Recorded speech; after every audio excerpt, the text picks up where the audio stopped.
श्रीराम जय राम जय जय राम.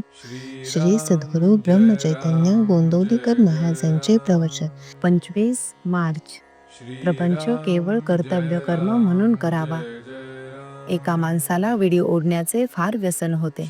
तो आजारी पडल्यावर त्याने डॉक्टरांना सांगितले, मला तुम्ही औषध दिले तरी मी विडी सोडणार नाही.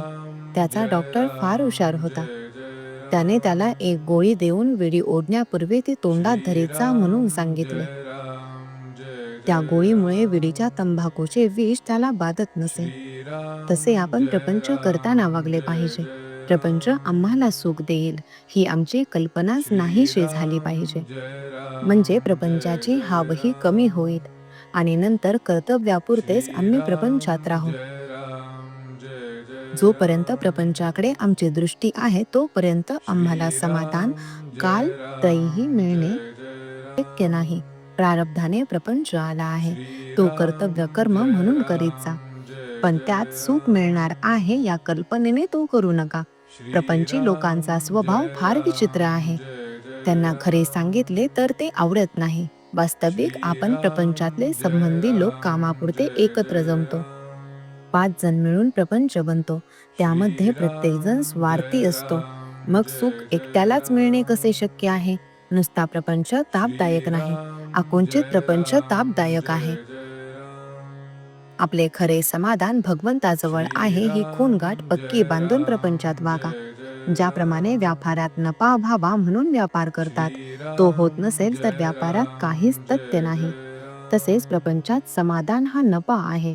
तो जर मिळत नसेल तर प्रपंचाचा लोभ धरण्यात काय फायदा आहे? तुझ्या असमाधानाचे कारण नक्की सांग, असे जर आपण एखाद्याला विचारले तर त्याला खात्रीलायक कारण सांगता येणार नाही. याचा अर्थ असा की तत्वदृष्ट्या समाधान व्हायला खरोखरीच कशाची जरुरी नाही.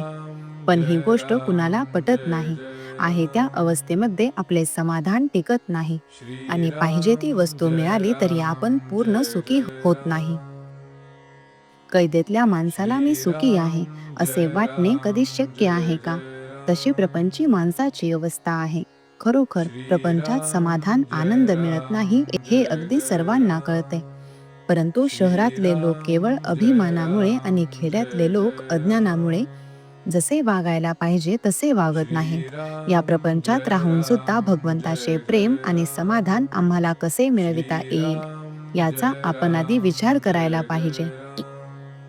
नामाच्या सहवासात राहिल्याने देहावरचे प्रेम आपोआप नष्ट होईल आणि मग देहाने मांडलेल्या प्रपंचावरचेही प्रेम कमी होईल आणि पुढे त्याला सर्वत्र परमेश्वरच दिसेल.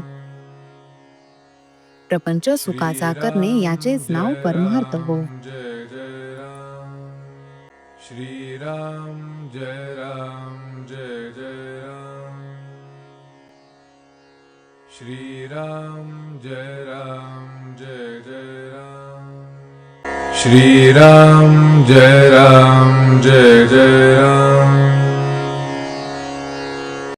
श्रीराम जय राम जय जय राम.